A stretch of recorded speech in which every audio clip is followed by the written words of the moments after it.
মারা যাবার আগে এই ছেলেটার শেষ ইচ্ছা হলো ট্যাক্স করা। তাই ওর বন্ধুরা নানাভাবে চেষ্টা করে একটা মেয়ে জোগাড় করে বন্ধুর শেষ ইচ্ছাটা পূরণ করতে। এমনই দারুণ মজার কাহিনী নিয়ে নির্মিত Korean comedy cinema the last ride. বাচ্চারা দূরে থাকো, 18 বছরের বেশি হলে এই ভিডিওটা দেখো। কাহিনী শুরু হয় হান নামের এই ছেলেকে দিয়ে। সে এখন হসপিটালে ভর্তি। তার এমন একটি রোগ হয়েছে যে কারণে কিছুদিনের মধ্যেই সে মারা যাবে। হসপিটালের কোনো নার্স যখন তাকে চেক করতে আসে তখন নার্সদের এমন সব দিকে তার চোখ চলে যায় যা তার দেখা উচিত না। সে একদম কুনজর দিয়ে তাদের দিকে তাকিয়ে থাকে। সে এখনো ভার্জিন। আজ পর্যন্ত কোনো প্রেম ভালোবাসা তার কপালে জুটেনি, না কোনো মেয়ের সঙ্গে না অন্য কারো সাথে। বুঝতেই পারছো কাদের কথা বললাম। তাই যে মেয়ে আসুক না কেন, নার্স হোক বা অন্য কেউ, সে সবার দিকেই এমন ভাবে তাকিয়ে থাকে। শুধু ওসব দিকেই তার চোখ যায়। হানের শেষ ইচ্ছা হলো মরার আগে একবার হলেও ট্যাক্স করে মরতে চায়। তাই সে ভয়ে আছে যদি ট্যাক্স না করেই মরে যায় তাহলে আমার কি হবে। হান এখন ইউনিভার্সিটির ছাত্র আর বিছানায় শুয়ে শুয়ে নিজের মরে যাবার দিন গুনছে। এক রাতে হান স্বপ্নে একটা মেয়েকে দেখে। তার স্বপ্নে মেয়েটা বাস্কেটবল খেলছিল। তা দেখেই হানের স্বপ্ন রাগ করে স্বপ্নদোষ হয়ে যায়। এমন হওয়াতে হান অনেক লজ্জায় পড়ে যায়। আমি কি করে ফেললাম। এবার তার মা এসে পড়লে তো ব্যাপারটা বুঝে যাবে। তাই সে নিজের বিছানাতেই মূত্র বিসর্জন করে দেয়, যেন মা আসলে না বুঝতে পারে যে বিছানা তো অন্য কারণে ভিজেছে। তো এদিকে হানের মা বাবা খুব চিন্তায় পড়ে যায়। তারা ডাক্তারের কাছে যেয়ে বলে, আমাদের ছেলের কি হয়েছে, সে এমন মনমরা হয়ে থাকে কেন। ডাক্তার বলে হানের মৃত্যুর সময় খুব কাছাকাছি চলে এসেছে। এরপর হানকে তার মা বাবা জিজ্ঞেস করে, বাবা তোমার কি লাগবে আমাদেরকে বলো, তোমার শেষ ইচ্ছেটা কি, আমরা সেটা অবশ্যই পূরণ করব। তারা খাতা কলম নিয়ে বসে পড়ে হানের শেষ ইচ্ছা লিখে রাখার জন্য। কিন্তু বেচারা হান কি বার বলবে। সে কি বলবে যে বাবা আমার তো ওইটা করতে ইচ্ছা করছে, এ কথা কি মুখে আনা যায়। তাই সে চুপচাপ বসে থাকে। তখন মা বাবা নিজেরাই আন্দাজ করতে শুরু করে হান আসলে কি চায়। একদিন সকালে হানের বাবা ওকে ঘুরতে নিয়ে যায় মুড ফ্রেশ করার জন্য। আর তখনই তার চোখ যায় একটা মেয়ের দিকে। খুব মনোযোগ দিয়ে সে মেয়েটার ব্যায়াম করা দেখতে থাকে। ছেলের এমন মনোযোগ দেখে তার বাবা ভাবে, এবার বুঝেছি আমার ছেলেটা ওদের মতো সকালে উঠে ব্যায়াম করতে আর দৌড়াতে চায়। কিন্তু ওনাকে কে বোঝাবে, ছেলে তো এই ব্যায়াম নয় অন্য ব্যায়াম করতে চায়। এদিকে হানের বাবা খুব ইমোশনাল হয়ে যায়। সে রাতে বসে একটা ভিডিও দেখে যেখানে একজন বাবা তার প্রতিবন্ধী ছেলেকে হুইল চেয়ারে বসিয়ে দৌড় প্রতিযোগিতায় নিয়ে গিয়েছিল আর সেই ছেলেটা জিতেও গিয়েছিল। এই ভিডিও দেখে হানের বাবা প্রচন্ড মোটিভেট হয়ে যায়। সে ভাবে সেও তার ছেলেকে নিয়ে দৌড়াবে, ব্যায়াম করবে। তাই হানের বাবা সকালে উঠে হাঁটা শুরু করে, পুরো দিন পরিশ্রম করে, এমনকি কাঁচা ডিমও খায়। কারণ সে চায় ওই ভিডিওর মতো ছেলেকে ম্যারাথনে নিয়ে যেতে। কারণ তার মনে হয় আমার ছেলেটা দৌড়াতে খুব পছন্দ করে, তাই ওকে ম্যারাথনে নিয়ে যাব। কিন্তু ছেলের আসলে কি পছন্দ সে তো তোমরাই ভালো জানো। তো হানের বাবা কয়েকদিন কষ্ট করে, অবশেষে ছেলেকে ম্যারাথনে নিয়েই যায়। হান তো একদম অস্থির হয়ে আছে। মুখটা দেখলে বেচারার করুণ অবস্থাটা বোঝা যায়। হানকে নিয়ে তার বাবা দৌড়ানো শুরু করে। আর তখন হঠাৎ কিছু একটা হানের মুখের উপর এসে পড়ে। দৌড়াতে দৌড়াতে হানের বাবার অবস্থা কাহিল। সে মাথা ঘুরে পড়ে যায় আর হানের হুইল চেয়ার গড়িয়ে যেয়ে একটা খাদের মধ্যে পড়ে। তারপর রাতের বেলায় এক ট্রাক ড্রাইভার হানকে খুঁজে পায় আর সেটা নিয়ে নিউজ চ্যানেল খবর বানায় এক প্রতিবন্ধী অনাথ ছেলে রাস্তার ধারে পড়েছিল। কি নিষ্ঠুর মা বাবা যারা নিজের ছেলেকে এভাবে ফেলে দেয়। এই খবর দেখে হানের দুই বন্ধু জুন আর ডুক, ওরা হানের বেস্ট ফ্রেন্ড, তারা দুজনেই খবরটা শুনে হসপিটালে ছুটে আসে। তখন তারা সবকিছু জানতে পারে যে এসব আসলে ওই ম্যারাথনের কারণেই ঘটেছিল। এর আগেও ওরা মাঝে মাঝে দেখা করতে আসতো। হানের মা ওদেরকে জানায় হান এখন অনেক বেশি অসুস্থ। তার শরীরের অবস্থা এতটাই খারাপ যে সে কিছুদিনের মধ্যেই মারা যাবে। মার চিন্তা দেখে দুই বন্ধু ভাবে হান আর তার ফ্যামিলির জন্য ভালো কিছু করা দরকার। ওরা একটা সিনেমা দেখেছিল যেখানে দুই বন্ধু তাদের এক প্রতিবন্ধী বন্ধুকে হুইল চেয়ার দিয়ে সি বিচে নিয়ে যায় আর অনেক মজা করে। তাই হানের বন্ধুরাও তেমন প্ল্যান করে।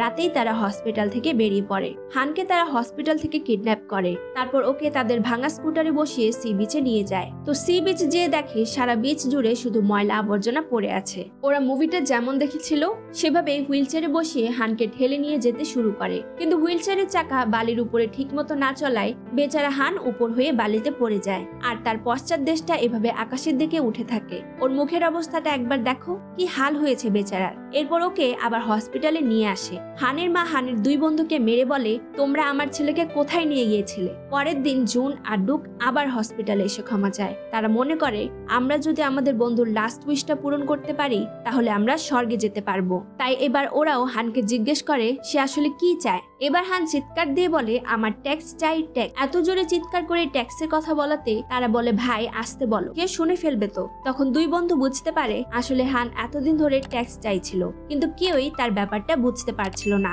হান আরো বলে আমি ভার্জিন, আর ভার্জিন অবস্থাতে আমি মরতে চাই না, কমপক্ষে একবার হলেও মরার আগে সেই জিনিসটা ট্রাই করতে চাই। তাই দুই বন্ধু প্রতিজ্ঞা করে যেভাবেই হোক হানের এই ইচ্ছা তারা পূরণ করবেই।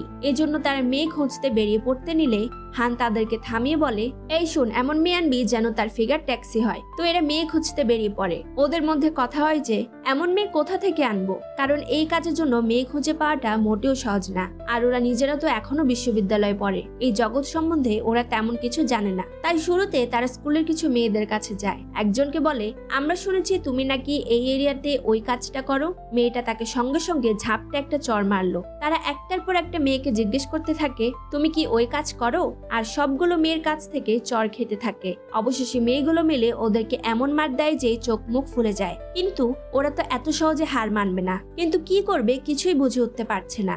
এমন সময় জুন বলে আমার বাড়িতে তো আমার একটা বোন আছে।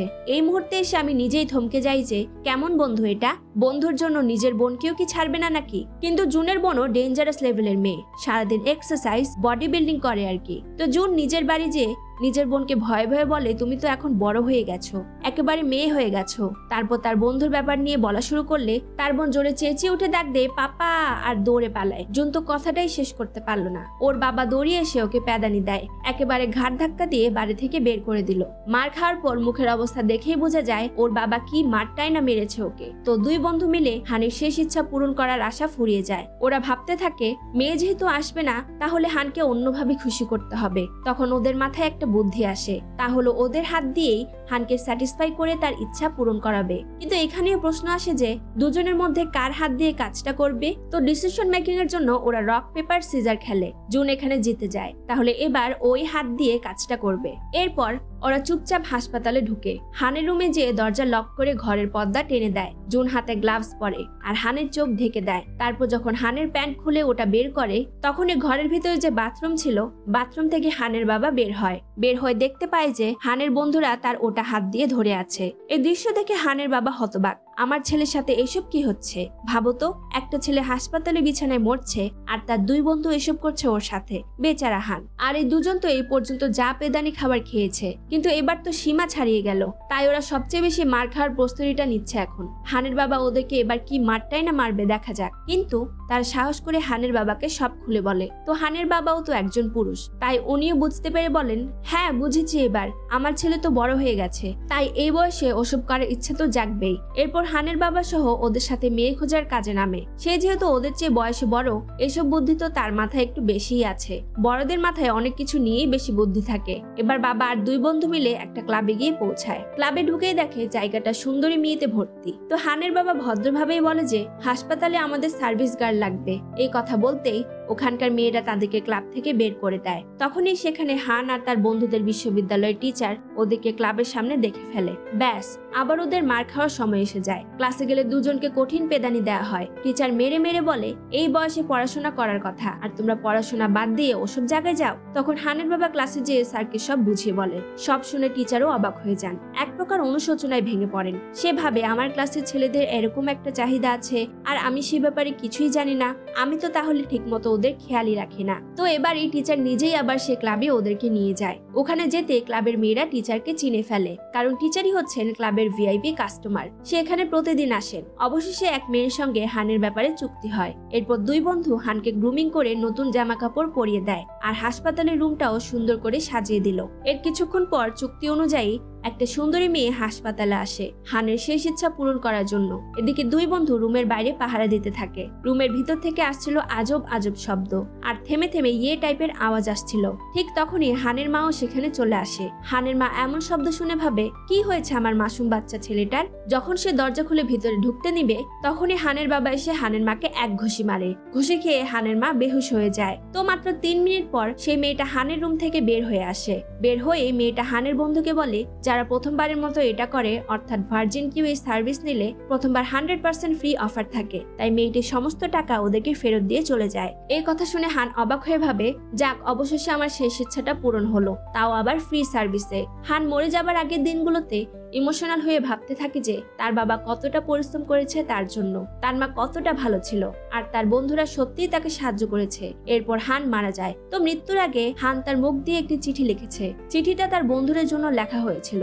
তাই বন্ধুরা সেই চিঠি পড়ে অনেক ইমোশনাল হয়ে যায়। তারা অন্তত তার বন্ধুর শেষ ইচ্ছাটা পূরণ করতে পেরেছে। এভাবেই সিনেমাটি শেষ হয়। তো বন্ধুরা, এটা একটা কমেডি সিনেমা যেখানে এন্ডিংটা স্যাড লাগলেও পুরো মুভিতে হাস্যরসের কোনো কমতি নেই। আর সিনেমার নাম লাস্ট রাইড কেন রাখা হয়েছে সেটা নিশ্চয়ই এবার বুঝতে পেরেছো। তোমাদের কেমন লাগলো কমেন্টে জানিয়ে দাও। ভিডিওটা ভালো লাগলে লাইক সাবস্ক্রাইব করতে ভুলো না। আর যদি তুমি লাইক আর সাবস্ক্রাইব অলরেডি করে ফেলো তাহলে তোমাকে অনেক ধন্যবাদ। দেখা হবে আরো মজার কোনো মুভির কাহিনী নিয়ে, সে পর্যন্ত সাথেই থেকো।